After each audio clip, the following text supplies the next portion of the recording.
An update today on Brexit after votes last night that were pretty important. Obviously, it all seems chaotic, but I've been saying to people who've been asking me in the constituency over recent weeks that I'm increasingly optimistic that there is a consensus to be reached in this place about a deal that can work.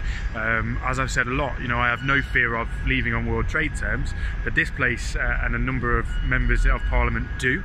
And we saw last night that they voted in a totally non-binding amendment to try and prevent a no-deal scenario. So we have to accept as Brexiteers that this place, rightly or wrongly, truthfully, will do absolutely anything to try and prevent that scenario. The best and smoothest way out of the European Union on the 29th of March is therefore to get a deal that we can accept. The withdrawal agreement is far from perfect, but last night we voted to send the Prime Minister back to the EU to try and improve it by removing that backstop element that makes the bad bits potentially permanent.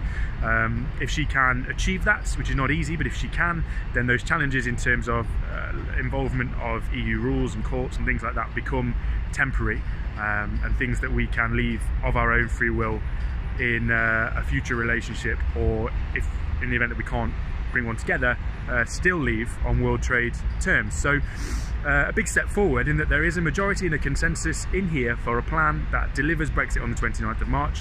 It's now over to the Prime Minister in the European Union to try and come to an agreement on that.